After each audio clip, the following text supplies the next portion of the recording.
¿Cuántas veces nuestros planes no se llevan a cabo incluso cuando los planeamos con gran diligencia? ¿Cuántas veces Dios tiene que intervenir para frustrar todo aquello que no concuerda con su voluntad? Creo, sinceramente, que en más de una ocasión. Y aunque la mayoría de las cosas sí se llevan a cabo tal y como lo queremos y lo planeamos, y especialmente cuando caminamos en el Señor, muchas otras veces nuestros planes simplemente se frustran y nosotros terminamos también frustrados. ¿Cuántas veces Dios tiene que intervenir para frustrar todo aquello que no concuerda con su voluntad? Esa es una pregunta que usted debería de considerar en esta mañana. ¿Cuántas veces nos frustramos porque se estropean nuestros planes? A menos que en el momento que pasa algo así, inmediatamente, en vez de quejarnos, alzamos nuestra mirada al cielo, le damos gracias a Dios y reconocemos que fue por Él que no obtuvimos lo que queríamos en su momento. En esos momentos de fe reconocemos que es Dios quien hace, pero que deshace las cosas también. Pero lo cierto, amada iglesia, lo cierto es que Dios a veces y muchas veces tiene que intervenir cuando sus hijos no están haciendo de acuerdo a su perfecta voluntad. En este pasaje vemos un claro ejemplo de esto. Abraham comete el mismo error del pasado, haciendo pasar a su esposa como su hermana y solamente para salvar su vida, sin tener en cuenta a Dios, sin ejercer el don de la fe, don por el cual hoy en día Abraham es famoso, pues se le llama y se le conoce como el padre de la fe.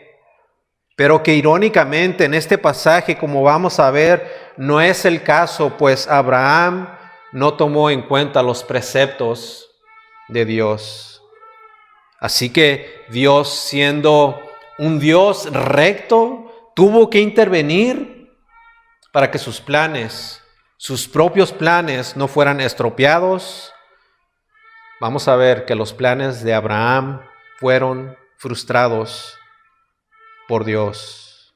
Pero también vamos a ver que los planes de Dios nunca, jamás se frustran. Y es por eso que le hemos titulado este mensaje: los planes de Dios nunca se frustran.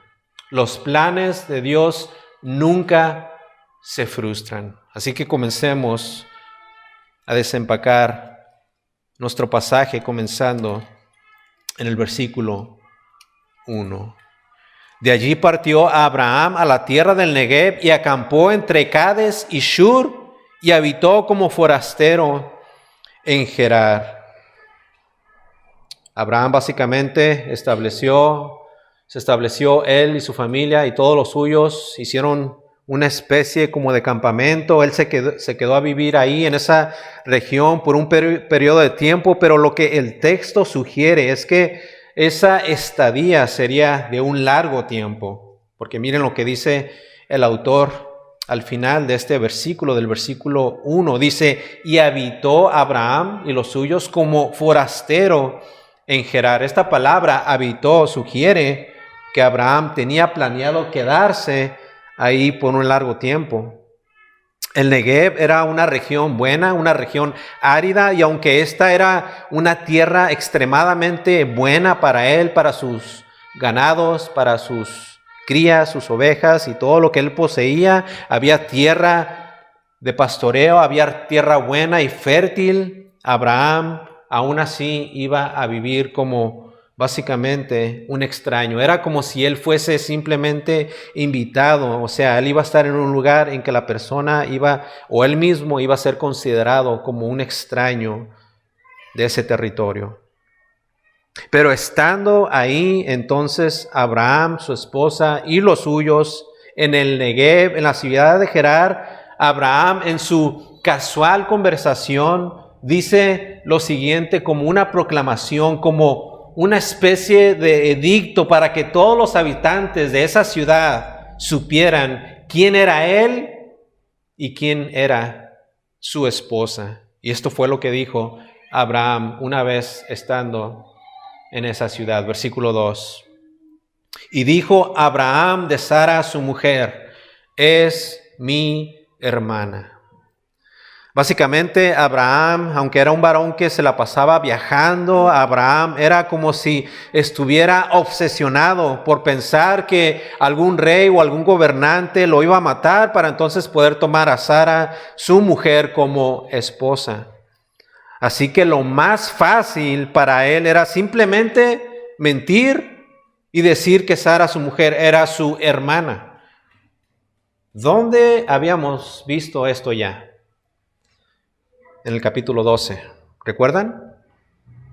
Y pensaríamos que Abraham aprendería de su error, de su grave pecado, pero no. Vemos una vez más a Abraham cometiendo el mismo pecado con gran alevosía. Dice un comentarista: fue un engaño deliberado y premeditado. O sea, Abraham tenía todas las intenciones, lo planeó junto con su esposa. Y juntos dijeron: vamos a llegar a este lugar y vas a decir esto: eres mi hermana. Y continúa diciendo el comentarista: esto fue un acto de desconfianza en Dios. Y creo sinceramente y honestamente que aquí el comentarista tiene mucha, pero mucha razón. Abraham no tenía ningún motivo para cometer tal mala obra. Y mucho menos tenía alguna razón para no confiar en Dios, pues Dios se lo había manifestado a Abraham como aquel que le iba a proteger en todo momento y en todo lugar. Miren lo que dice el capítulo 15, en el versículo 1, lo que Dios le prometió a Abraham. Le dijo: después de estas cosas vino la palabra de Jehová a Abraham en visión diciendo, esto es lo que Dios le dijo: no temas, Abraham, yo soy tu escudo y tu galardón será sobremanera grande. Pero Abraham, aún así, y de hecho, así como nosotros también muchas veces que fallamos en confiar plenamente en Dios en la adversidad, Abraham también falló y Abraham sintió temor por su vida. Y en su falta de fe en Dios hubo consecuencias.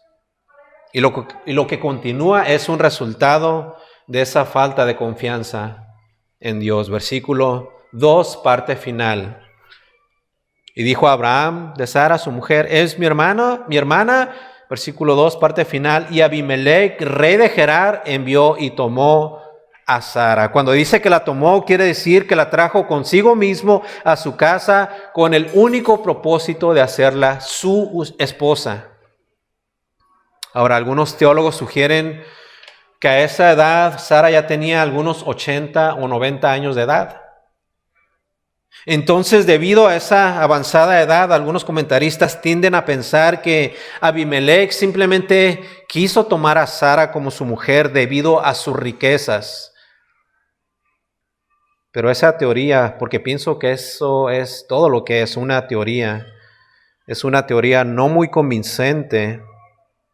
Porque cuando la Biblia nos dice que Sara era hermosa, era porque era verdaderamente hermosa. Miren lo que dice Génesis capítulo 12, versículo 11. Y aconteció que cuando estaba para entrar en Egipto, ¿recuerdan esta historia?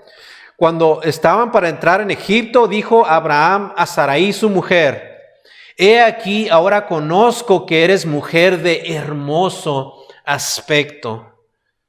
Así que yo me inclino mejor a pensar que Abimelech la quiso tomar como esposa, porque Sara, aún a pesar de su edad avanzada, ella era todavía hermosa de parecer, muy hermosa.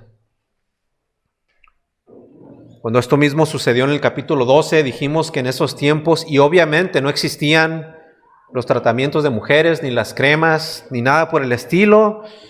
Pero aún así nos dice la Escritura, y por declaración del mismo Abraham, que Sarai, su esposa, era una mujer extremadamente bella, una mujer hermosa de apariencia y físicamente. Leímos lo que dijo un autor en cuanto a la apariencia de Sara, que dijo, la tez de Sarai, ¿recuerdan que Dios le cambió el nombre de Sarai a Sara? La tez de Sarai, como ella provenía de un país montañoso, sería fresca y tersa comparada con el rostro cetrino de las mujeres egipcias. Así que la belleza de Sara deslumbraba a los hombres. Así que es por esta razón que yo me inclino mejor a pensar que Abimelec la quiso tomar como esposa, porque Sara, aún a su edad avanzada, ella era todavía hermosa de parecer. Además, no creo que Abimelec hubiese querido tomar a Sara por sus riquezas. Abimelec, como vemos o como vamos a ver, él ya era rico, extremadamente rico, así que él como rey de una gran ciudad no tenía absolutamente ninguna necesidad de tomar a Sara como mujer con la intención tal vez de aventajarse de todos sus bienes. Incluso más adelante vemos prueba de todo esto, de cómo Abimelec, cuando deja salir a Abraham y a Sara, todavía él mismo les da de sus propios bienes. Miren rápidamente el versículo 14 del capítulo 20. Dice, entonces Abimelec, ¿qué hizo? Dice, tomó ovejas y vacas y siervos y siervas. ¿Y qué hizo? Se los dio a Abraham y le devolvió a Sara, su mujer. Pero una vez más, Abraham había cometido un error, Abraham había cometido un gran pecado, así como la vez anterior cuando los egipcios llevaron a Sara a la casa de Faraón. Ahora Abimelec, rey de Gerar, también la tomó. La quería para él, la quería como esposa. Abraham había cometido un grave error, el mismo pecado de la vez anterior, y con esto, amada iglesia, Abraham estaba comprometiendo la descendencia prometida por Dios. Abraham estaba básicamente poniendo en riesgo lo que Dios ya le había prometido en el pasado. Así que Dios tiene que intervenir. Dios tiene que interponerse ante la torpeza de Abraham, porque sus planes, los planes de Dios no iban a ser frustrados nunca, jamás. Versículo 3. Pero Dios, cómo me encantan los peros de Dios. Pero Dios vino a Abimelec en sueños de noche y le dijo, he aquí, muerto eres a causa de la mujer que has tomado, la cual es casada con marido. Pero Dios, en aquel tiempo Dios se aparecía de varias maneras. Se aparecía por medio de teofanías, como vimos en los capítulos anteriores. Más adelante vemos que Dios se le aparece también a Moisés en medio de una zarza ardiente, pero también Dios, para poder comunicarse, se aparecía por medio de sueños. Y aunque Abimelec, y aquí quiero que pongamos un poquito de atención, aunque Abimelec no era creyente, Dios en su soberanía decidió aparecérsele en sueños. ¿Para qué? Para poder comunicarle un mensaje muy, pero muy importante. Pero ¿por qué Dios hace esto? ¿Por qué es que Dios tiene que intervenir? Bueno, básicamente Dios le iba a dar a Abimelec un ultimátum. Y en esta intervención Dios le advierte a Abimelec primeramente de que Sara es una mujer casada. Y número 2, Dios le advierte entonces de que Abimelec no debía de cometer adulterio con ella por estar casada. Ahora, es implícito, y porque lo vemos más adelante, que Dios trajo algo de juicio en contra del reino de Abimelec. Y aunque a Abimelech no le causó algún daño físico, es más, ni siquiera vemos aquí que Dios lo reprendió, sino solamente le advirtió, Dios sí trajo algo de juicio sobre las mujeres de su reino. ¿Cuál fue ese juicio momentáneo y temporal? Bueno, vemos que Dios le trajo y causó que todas ellas se volvieran estériles. ¿Cómo sabemos esto? Bueno, porque en el versículo 17 vemos que Abraham le ora a Dios para que todas sus mujeres, las mujeres del reino de Abimelech, pudieran una vez más tener hijos. Versículo 3, pero Dios vino a Abimelech en sueños de noche. O sea, en otras palabras, Dios tuvo que intervenir aún a pesar de que Abraham estaba mintiendo, a pesar de que él estaba cometiendo una maldad, a pesar de que él estaba actuando con alevosía. Pero aquí está el motivo principal por el cual Dios tuvo que intervenir. Y esta es la razón. Porque Dios se había propuesto a salvar, a redimir a la humanidad caída. Por medio de Abraham y el hijo de la promesa, Isaac, Dios iba a salvar y a bendecir a todas las familias de la tierra. Dice en el siguiente capítulo, en el capítulo 21, versículo 12, porque en Isaac, y aquí está la promesa, en Isaac te será llamada descendencia. Dios intercede, tiene que interceder para proteger esta promesa que Dios le había hecho a Abraham. ¿Cuál promesa? La promesa hecha en el capítulo 12. Miren lo que dice el capítulo 12 en el versículo 2. Y haré de ti, de Abraham, una nación grande y te bendeciré y engrandeceré tu nombre y serás de bendición. Versículo 3. Bendeciré a los que te bendijeren y a los que te maldijeren maldeciré y serán benditas en ti todas las familias de la tierra. Amada iglesia, Dios había hecho una promesa y nada ni nadie iba a frustrar lo que Él había prometido. Y como Dios intervino, como Dios se interpuso, afortunadamente llega a tiempo, como en todos los casos. Versículo 4. Génesis capítulo 20, versículo 4. Mas Abimelech no se había llegado a ella. En otras palabras, aún Abimelech no la había tomado por mujer teniendo relaciones con ella. Algo muy, pero muy similar como en estos tiempos cuando una pareja se presenta ante un juez y el juez los declara marido y mujer, pero que nunca llegan a consumar el matrimonio por medio de las relaciones sexuales. Y es entonces que se invalida ese matrimonio por no haber, por decirlo así, llegado a esa última etapa, la unión carnal entre esa pareja.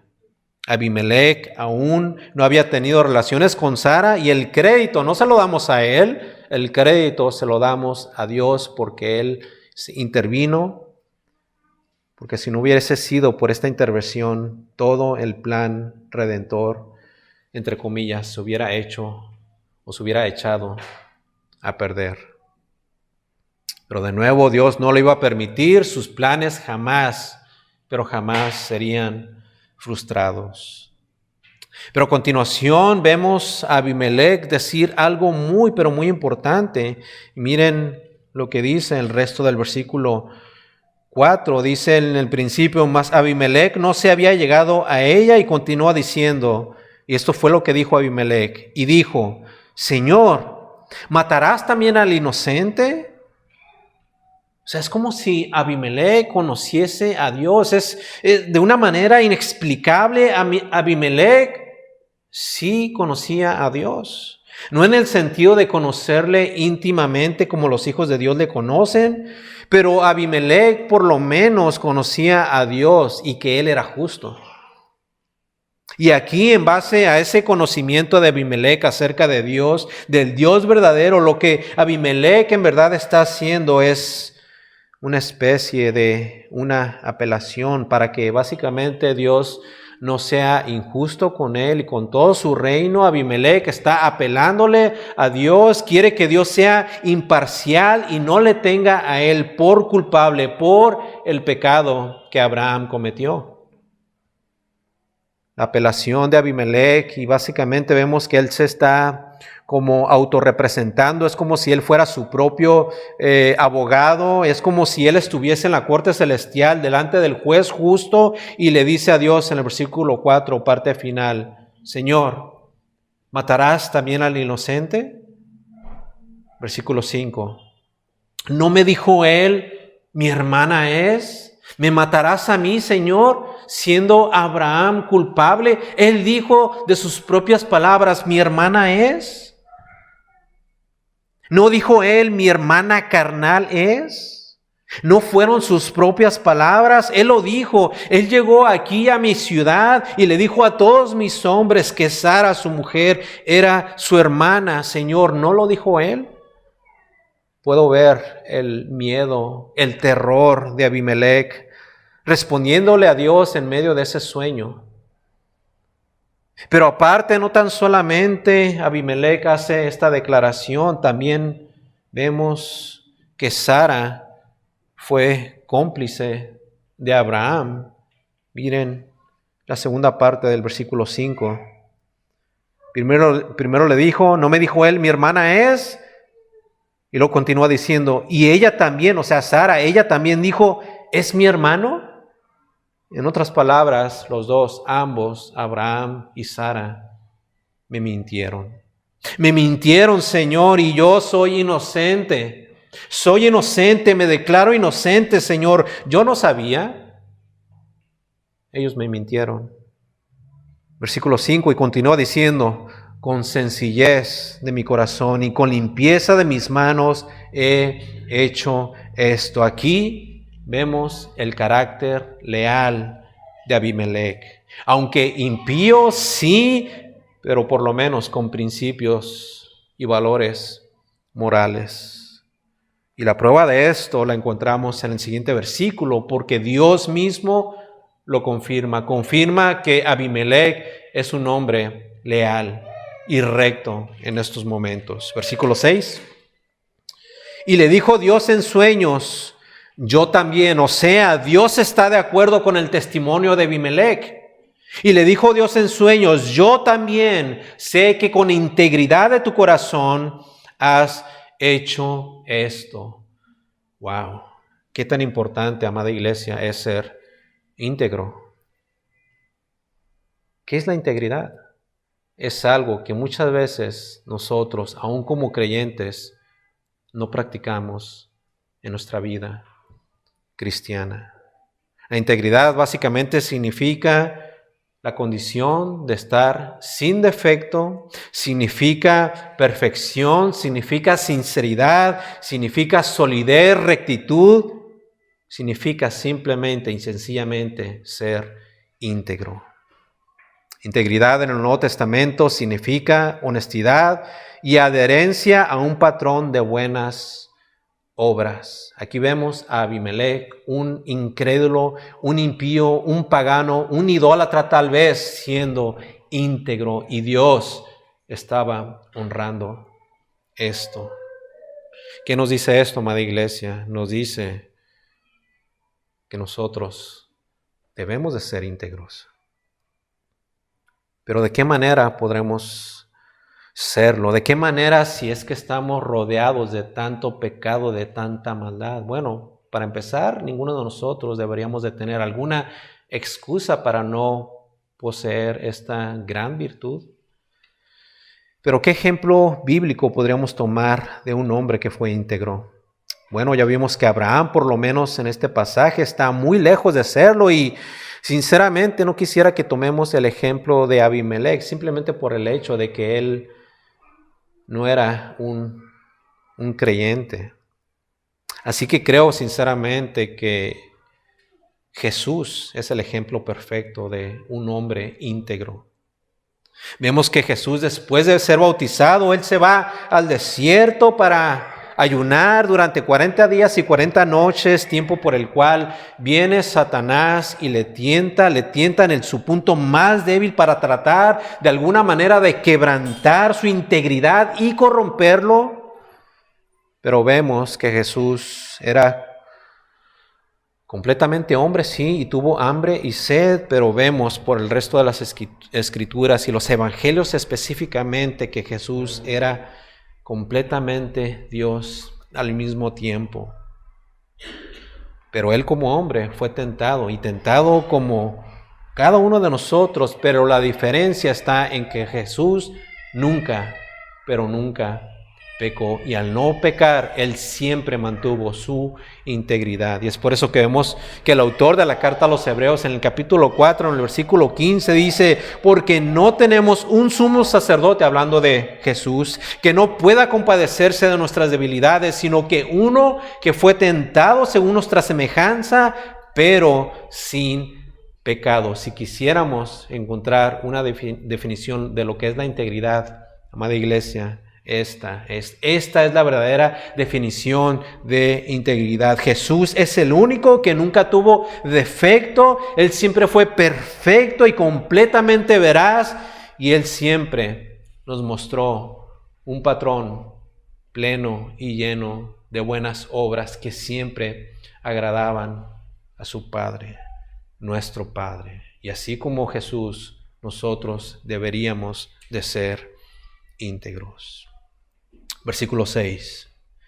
Y le dijo Dios en sueños: yo también sé que con integridad de tu corazón has hecho esto, y yo también te detuve de pecar contra mí, y así no te permití que la tocases. ¿Qué vemos aquí? Ya vimos la integridad de Abimelech. Bueno, aquí en esta segunda parte vemos la integridad de Dios y de su palabra, y especialmente por el gran intento de preservar la unión y la santidad del matrimonio, como por ejemplo lo que aprendimos en el capítulo 2 de Génesis y lo que vemos en la carta de los Hebreos, en donde dice que el matrimonio se debe mantener limpio, puro, el lecho sin mancilla, perfecto. Y eso es lo que Dios está tratando de hacer aquí. Dios está intentando preservar la unión de una pareja, de un matrimonio, y preservar su santidad. Versículo 7. Después de que Dios afirmó la lealtad de Abimelech, le manda ahora hacer una sola cosa. Versículo 7. Ahora pues devuelve la mujer a su marido. Es un imperativo, Dios le está mandando, y esta es la razón por la que Dios le está mandando, porque es Abraham, ¿qué? Profeta. El motivo es porque él se la debe devolver, porque él es un profeta, y este profeta que dice Dios orará por ti, y ¿qué va a suceder? No va a haber juicio para Abimelech, vivirás. Pero aquí vemos una advertencia: y si no la devolvieres, sabe que de cierto morirás tú, y no solamente él, sino todos los tuyos. Todos los tuyos. Amada iglesia, hay veces que una sola persona es responsable por la desgracia de muchos otros. Y esto muchas veces sucede cuando nosotros nos apartamos de los preceptos de Dios, cuando Dios nos manda solamente a obedecer una sola cosa, y cuando desobedecemos arrastramos a otros junto con nosotros. Pero ya vimos que Abimelech no iba a ser como muchos, incluso creyentes. Él iba a obedecer a la voz y al precepto de Dios. Versículo 8. Entonces Abimelech se levantó de mañana, o sea, él no titubeó. Él no lo dudó, él escuchó la voz de Dios, sí, por medio de sueños, pero sabía exactamente que Dios le había hablado, y claramente se levantó de mañana e inmediatamente, ¿qué fue lo que hizo? Actuó. ¿Y qué hizo? Versículo 8, llamó a todos sus siervos y dijo todas estas palabras, o sea, palabras de Dios, y se los dijo en los oídos de ellos. ¿Y qué sucedió? Es como si Abimelech hubiese sido en esos momentos un profeta. Es como si él estuviese proclamando, y de hecho lo estaba haciendo, estaba proclamando la voz de Dios, estaba predicando. Predicó lo que escuchó de Dios. ¿Y qué sucedió cuando les dijo a todos sus hombres? Ellos respondieron, y esta fue su respuesta. Versículo 8, parte final. Y temieron los hombres en gran manera. Pero qué impresionante. ¿Por qué es impresionante? Porque nosotros como creyentes, por lo menos una vez a la semana, y digo por lo menos una vez porque todos tenemos oportunidades durante la semana de leer y estudiar y meditar la palabra de Dios, pero por lo menos una vez de seguro, y esto es los domingos, venimos y nos sentamos y escuchamos la palabra expuesta de Dios. Pero como creyentes no la obedecemos. Y aquí lo que vemos a hombres impíos, hombres idólatras temiendo a Dios. ¿No lo vieron? Nadie de ellos tuvo el sueño aparte de Abimelech, pero aún así ellos supieron que esta palabra venía directamente de parte de Dios y temieron. Me temo decir que muchos temblaron, se pusieron ante sus rodillas clamando por misericordia. Lo que muchas veces nosotros, como creyentes, no hacemos. Versículo 9. Abimelech continúa actuando de acuerdo al mandato, al imperativo de parte de Dios. Y el versículo 9 dice, esto fue lo que continúa haciendo Abimelech. Después llamó a Abimelech a Abraham y le dijo, ¿qué nos has hecho? Más que un reclamo, esta es una fuerte reprensión. Y esto es entendible, ya que era injusto para Abimelech lo que le estaba sucediendo a él y a su reino. Imaginen ustedes su gran indignación. ¿En qué pequé yo contra ti que has traído sobre mí? Dice el versículo 9. Y sobre mi reino tan grande pecado. Y le dice a Abraham, lo que no debiste hacer, has hecho conmigo. Dijo un autor acerca de este versículo, un impío reprendiendo a un profeta.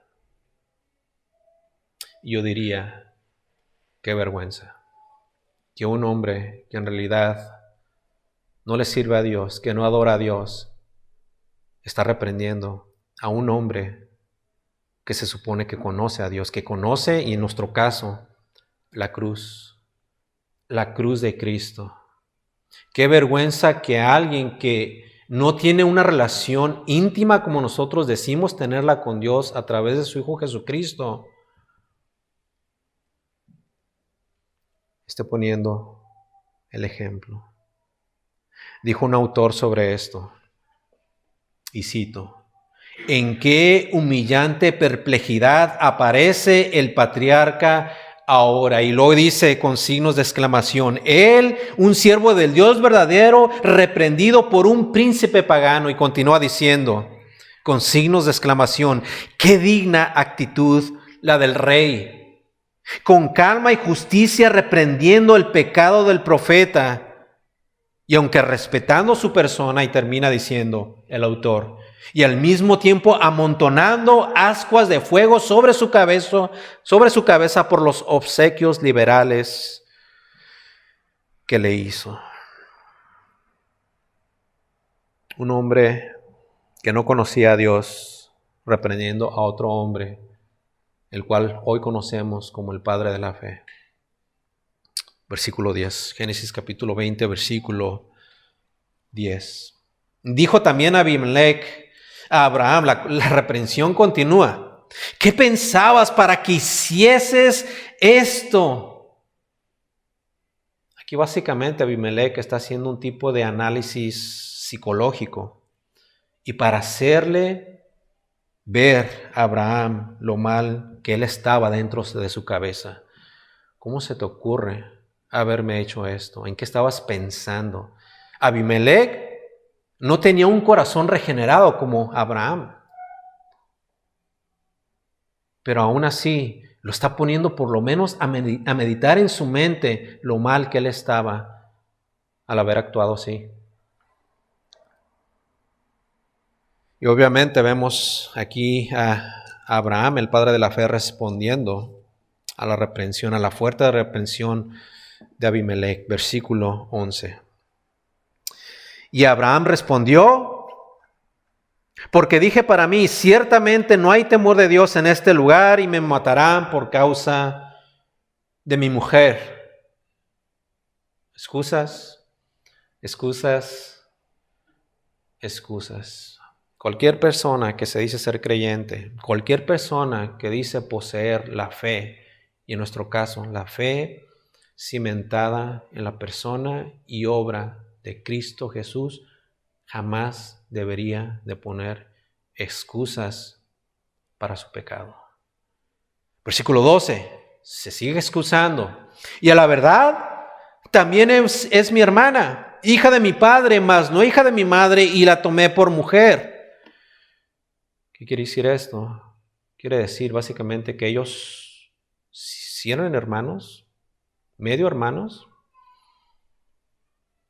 Abraham y Sara eran legítimamente hermanos, medios hermanos, pero en esos tiempos antiguos no existía el tabú o la prohibición en contra del incesto en esos matrimonios. De hecho, en esos periodos ancestrales, este tipo de matrimonios entre hermanos era una forma de asegurar que las hijas, las mujeres de un segundo matrimonio fueran cuidadas por un familiar. Y parece ser que tal vez, no nos dice el texto, pero este fue el caso de Sara, y es por esa razón que Abraham la tuvo que tomar como mujer. Versículo 12, aquí está su excusa. La verdad, también es mi hermana, hija de mi padre, mas no hija de mi madre, y la tomé por mujer. Amada iglesia, nosotros tenemos que entender que nunca debería de existir una excusa para hacer lo contrario a la voluntad de Dios. Dijo un comentarista: qué pobre defensa hizo Abraham. Es cierto que Abraham quiso salvar su vida, pero nada, absolutamente nada justifica el proceder en contra del carácter perfecto y santo de Dios. Es como dice la siguiente frase: el fin no justifica los medios. El fin, amada iglesia, jamás debe de justificar los medios. Y los medios de Abraham fueron pecaminosos, Dios no los aprobaba, y ciertamente mucho menos lo que continúa diciendo, versículo 13. Continúa hablando a Abraham y dice: y cuando Dios me hizo salir errante de la casa de mi padre, yo le dije: esta es la merced que tú harás conmigo, que en todos los lugares a donde lleguemos digas, mi hermano es. Por las Escrituras sabemos que Abraham por la fe salió de sus tierras, salió de la casa de su padre y de su parentela a un lugar totalmente desconocido. Diríamos, se aventuró, se fue con fe, no sabiendo lo que el destino le deparaba o le esperaba. Abraham confió en Dios totalmente, pero entonces, ¿por qué es que aquí dice esto? ¿Será posible que Abraham quiere hacer responsable a Dios? Bueno, leamos el versículo 13 una vez más y despacito. Y cuando Dios me hizo salir errante de la casa de mi padre, yo le dije: esta es la merced que tú harás conmigo, que en todos los lugares a donde lleguemos digas de mí, mi hermano es. En realidad, ¿no? Abraham no está culpando a Dios, pero como todo hombre de fe, estando ya en las afueras, saliendo de su espacio de confort, Abraham, como todo hombre y toda mujer, tuvo cierto temor. Y sabía lo que le podría pasar si alguien con poder y autoridad como este rey Abimelech podía matarlo para entonces quedarse con su esposa. Así que él tuvo entre comillas que decir que Sara era su hermana. Y aquí vemos, amada iglesia, más bien creo que podemos vernos a nosotros mismos. Esta es como una gran fotografía nuestra. es donde salimos en esta fotografía como personas, sí, de fe, pero al mismo tiempo como personas débiles. Pero hay algo que nunca, jamás se nos debe de olvidar. Que aunque somos débiles, tenemos un Dios fuerte. Un Dios fuerte y poderoso que va a cumplir lo que Él ha prometido. Versículo 14. Entonces Abimelec tomó ovejas y vacas y siervos y siervas y se los dio a Abraham y le devolvió a Sara, su mujer. El enfoque no es tanto que Abraham haya vuelto a cometer la misma falta, eso es obvio y aparentemente esto es lo que establecimos ya en el capítulo 12. Aquí el enfoque más bien es que Dios, o más bien con Dios, nadie, absolutamente nadie se va a meter. Sus hijos sí, nosotros muchas veces sí nos vamos a equivocar. Ya vimos que Abraham, vulgarmente hablando, metió la pata otra vez y feo, pero cuando Dios se ha predispuesto a hacer algo a través de un hombre caído como Abraham, aún a pesar de sus faltas y a pesar de la persona, Dios va a hacer lo que Él mismo ha predestinado, así que nada ni nadie lo va a detener. Y aquí vemos que no fue la excepción. Ahora queda claro que Dios no está aprobando en lo mínimo el pecado de Abraham, pero de nuevo Dios obra de manera gloriosa aún a través de los corazones pecaminosos de sus hijos, aún a través de los corazones afectados por el pecado de aquellos que ya han puesto su confianza en Él. Y eso nos dice mucho, amada iglesia, de cómo nuestra confianza siempre debe estar puesta en Él y solamente en Él, confiar en Él y descansar en Él. No podemos ni debemos nunca confiar ni descansar, ya sea en nuestras debilidades, en nuestros pensamientos u obras, sino solamente descansar en la persona y en la obra de Cristo Jesús, Señor nuestro. Versículo 15. Y dijo Abimelec: he aquí mi tierra está delante de ti, habita donde bien te parezca. No solamente le dio ganado, no solamente le dio siervos y siervas, no solamente lo dejó ir, aparte le dio a escoger un lugar donde él pudiese habitar junto con los suyos. Y ahora Abimelec se dirige a Sara en el versículo 16. Y a Sara dijo Abimelec: he aquí he dado 1000 monedas de plata a tu hermano. Mira que él te es como un velo para los ojos de todos los que están contigo y para con todos. Y así ella también fue vindicada. 1000 piezas de plata era una suma verdaderamente considerable. En cuanto al peso, esto equivalía aproximadamente a 12 kilos de plata pura. Sería el equivalente a lo que un trabajador en aquellos tiempos ganaba en el curso de toda su vida. Y vemos aquí que la generosidad del rey podía ser entendida como su garantía de que Sara no iba a ser tocada, pero también como una forma de aplacar de alguna manera a Dios al haber prometido a Abraham una descendencia. Versículo 17. Ahora vemos una vez más a Abraham en su función como un hombre de Dios, como un profeta específicamente, y hace lo que leemos en el versículo 17. Entonces Abraham, ¿qué hizo? Oró a Dios. ¿Y qué hizo Dios? Y Dios sanó ¿a quién? A Abimelec. ¿A quién más? A su mujer. Abimelec ya era casado. Sanó a Abimelec y a su mujer. ¿Y a quién más? A sus siervas. ¿Y qué sucedió? Y tuvieron hijos.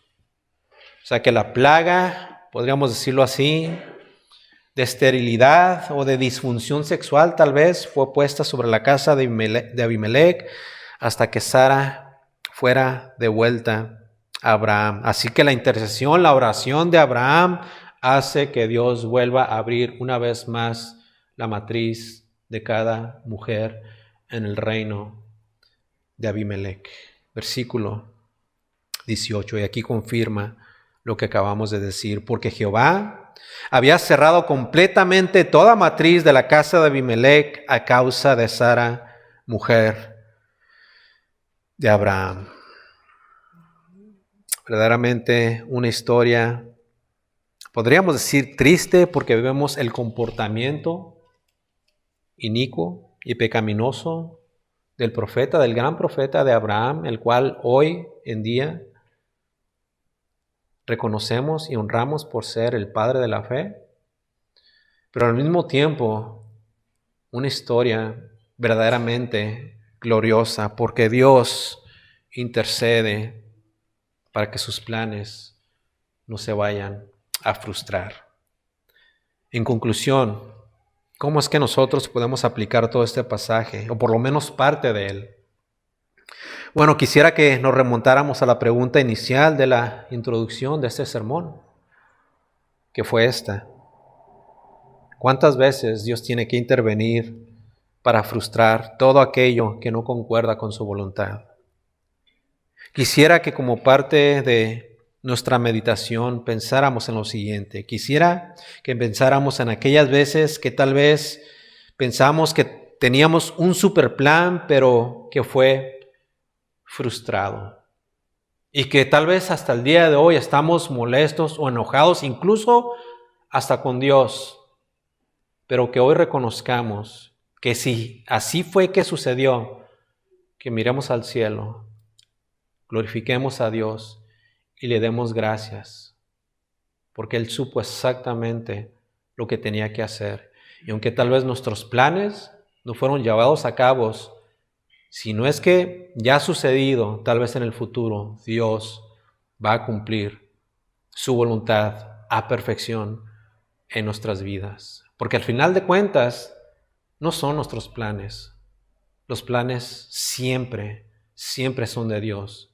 Y sus planes nunca, jamás van a ser frustrados.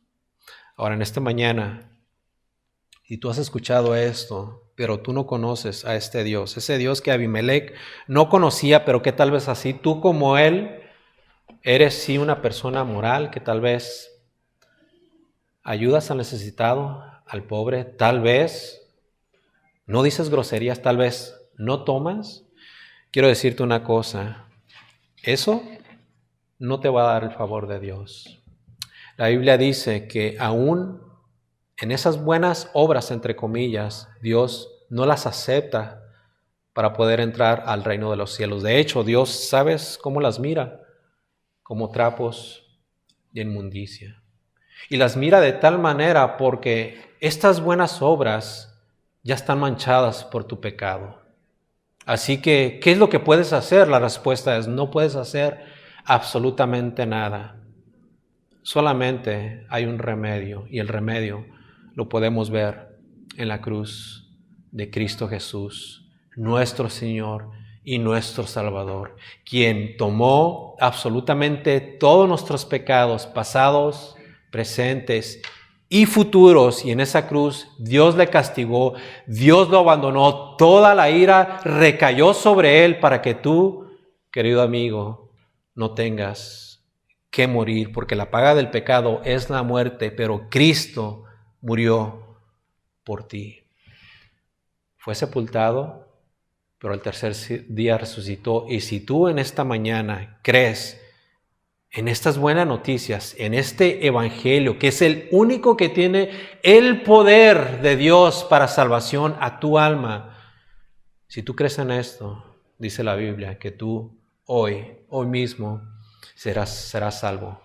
No puedes hacer nada, descansa en la cruz y en la persona y obra de nuestro Salvador. Señor, gracias por tu palabra. Gracias, Señor, porque sabemos que tus planes son perfectos. Y esos planes, Señor, se van a llevar a cabo con o sin nuestro consentimiento, porque tú eres un Dios soberano y que cumple siempre lo que promete. En el nombre de Cristo Jesús oramos. Amén.